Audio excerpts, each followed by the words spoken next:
Hello, everyone. It's still Tuesday night, and I'm still here with Anna. Last time we left off, we discussed your foot tattoo of the dove. Still got that rockin' pin. Yeah. This time, you have one that's slightly larger. Yeah. And is your family crest, which so excited to talk about. So we skipped the formalities. Why don't we just delve straight in? What is the tattoo? When did you get it? Where did you get it? Yeah. So the tattoo started as just the blue lion and the Scanlon family crest. My grandfather Scanlon came from Ireland, so we're really closely still tied to Ireland. I have a lot of family there. And it was important to me because my dad's kids are the last Scanlon clan, if you will. And so I decided to do something kind of to mark how important that is to me. And to kind of also indicate the struggle that is my family, and that I love them so much sometimes that I have made decisions to, for example, go to college really near to home the first time around because I couldn't stand the thought of being away from them. So it was just like a way of keeping them with me even as I started to allow myself to branch out. I got it actually on my grandmother's birthday. She was born March 16th. Obviously the day before St. Patrick's Day for the Irish. So it was a doubly important day to me in that I knew it had a lot of family meaning, and I knew it also had a lot of cultural meaning. Then I added to it, actually, I think I went with my best friend too for that one. My best friend from grad school for my master's program, and she also got a tattoo. So that was a really wonderful moment for us, and I feel like now I'm always connected to her as well through that. And then I got the second piece of it, which is the words on my family crest. I'm going to butcher the Gaelic a little bit here, so excuse me, but Nave Colkill Agus on Angles, which is St. Columkill and the Angels.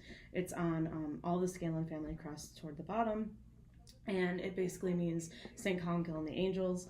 Some historical texts would argue that's what we yelled going into battle. Some would argue that those were the patron saints we prayed to and with for intercessions. So I'm not sure which is true. I know it was really interesting to discover because my family parish is St. Columkill in Cleveland. So it was super surprising to find out that we had this connection, not just in our family parish, but also in our family history. So I really liked that.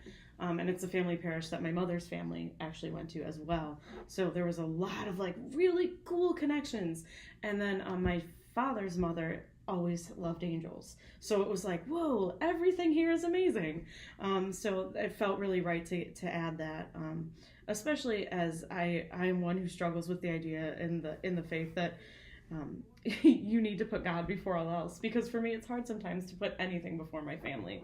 So constantly having that struggle between faith and family is interesting, but I think my family absolutely enhances my faith, so it winds up resolving itself usually pretty nicely.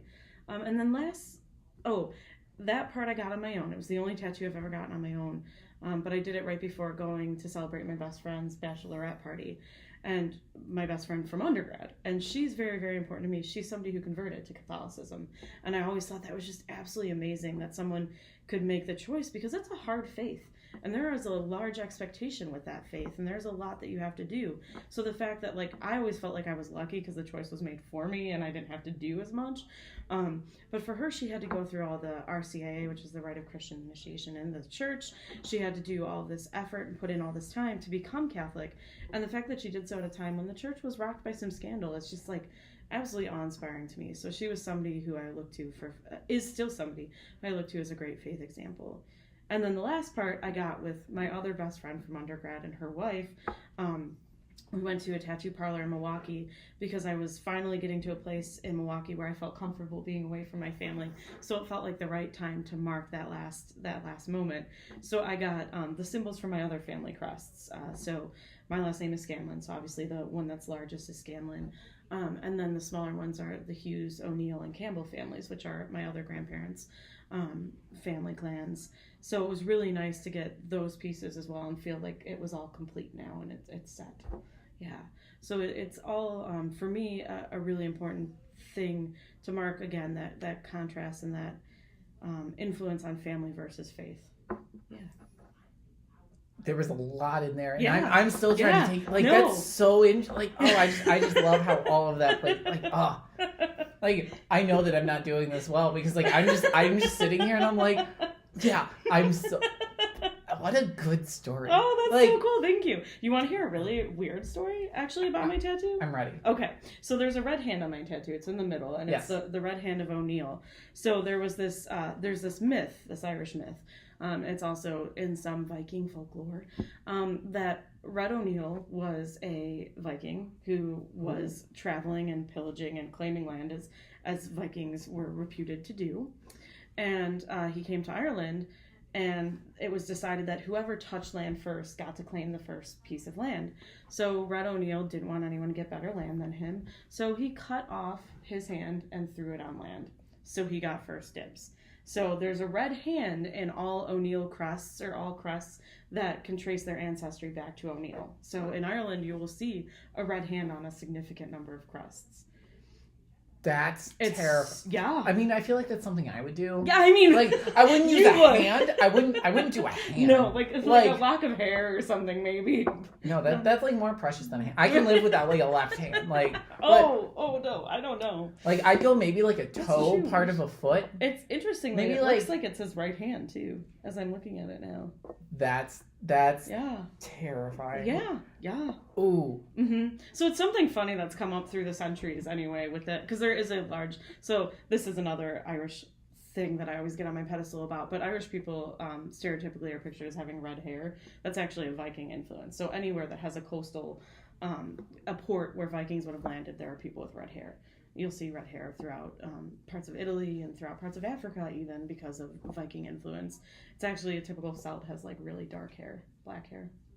So you're telling me the Weasleys are Vikings? Yeah, they may have a Viking influence. I knew it. But that's why red hair spreads the way it does around coastal ports. Fun fact. Wow. Yeah, my dad's a redhead too. You're just like full of knowledge. Yeah, yes. So you mentioned that like the red hand, like, do any of the other colors have significant, like, I don't know much about crests. I don't know, like, if coloring is, like, important, or if that was, like, a stylistic choice for yourself. I think a lot of it, to be honest, is a stylistic choice for myself, because these ones are so small. The red one had to be red, and I made that very clear to the artist. He's like, we're not going to be able to get much color in the other ones. And I was like, well, the boat didn't matter at all. Notice it's a Viking boat. Again, that same influence. That didn't matter at all because it's black on the Campbell crest, so I was like, it can be black, that's fine. And then the sword and the snake, that one was a little trickier. So there's also a religious thing there as well that I didn't mention, but it's the idea of killing. You know, the serpent is always Satan's representation is the serpent, Mary stomping on the serpent, those types of things. It's a very green serpent. There's no serpents in Ireland because St. Patrick drew them all out. Like, there's all that. So it has a clear connotation in that the serpent is being cut through with the sword, and we're getting rid of Satan. We're clearing the path. He could have been green, but I just thought at that point aesthetically it was more pleasing to do that. And then this one, so if I'm being completely honest, this one was just me being curious and also loving my tattoo artist. But I asked to put some white in there, and there's very little left. You can see a little bit there, but on the words, I just wanted something to be green, because I felt like, as stereotypical as it is, if it's something about Ireland, there should at least be a little bit of green in there. And there's this whole thing about like 50 shades of green you can see throughout Ireland. So I wanted to make sure that there were at least several shades of green represented, all the way to almost white, pale green. That's so. Yeah. I was gonna ask about it. I'm like, does that? You're answering all my questions before I can ask them. Hey. But going back to the Gaelic. Yeah. You mentioned that there were two ideas of where it originated. Yeah. Which side do you fall on? We like the battle cry side. Okay. So there's an argument that the name Scanlon means contentious. In Gaelic, the root is contentious, which my dad always loves to joke about. When we were little, they told us constantly, I have 3 siblings, go to law school, because we love to argue in my family. I think that's probably why my sister and I have pursued the PhD path, is because we love a good argument, a good analytical debate. And my brothers are not far behind. So for me, I like the idea of the like gung-ho battle cry idea a lot more. I think it's more in keeping with what I know to be true in my family too. You know. Yeah. Wow, I'm learning so much. Like, hey. I've always wanted to ask, and I've never been like, when do I ask? What point always. Can I like? I ask people. I have no shame though. We know that. So I will just be like, tell me about your tattoo. unless you're uncomfortable. I will always pull the caveat in, but afterwards, because I got you. inappropriate. Yeah. So this one's more recent Mhm. than the other one. Yeah, this one, it's still old. I mean, like, I still got the last part of it 4 or 5 years ago. 4 years ago now. So yeah, it's still fairly old, comparatively speaking.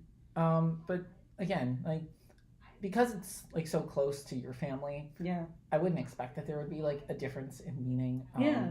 But I still feel like I should ask in case like Yeah. you've like inspired some sort of new connotation from it. Yeah.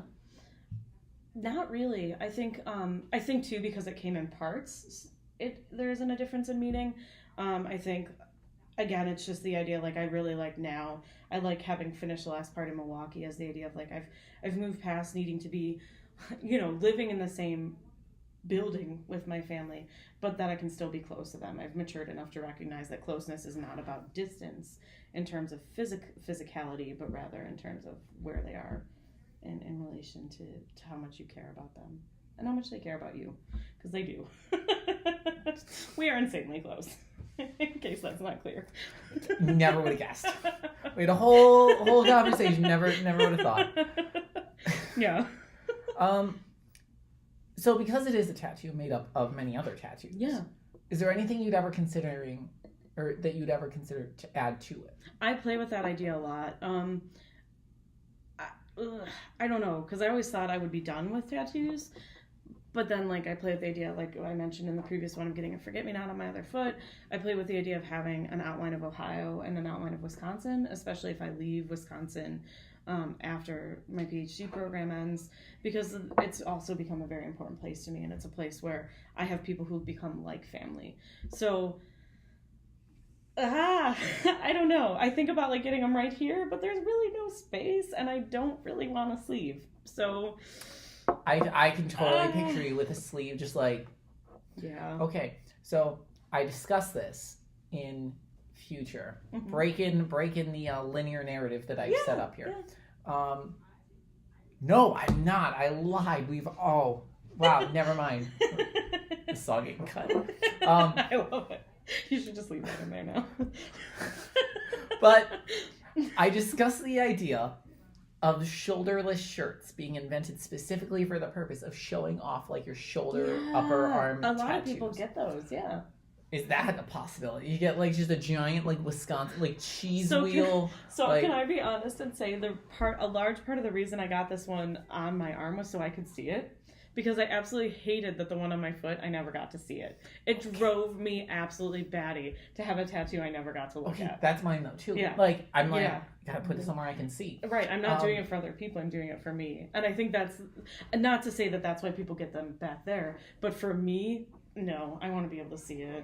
I need to know. Well, on that note, delving into the placement. Yeah. It is on your wrist-ish, Mm-hmm. like, lower forearm. Mm-hmm.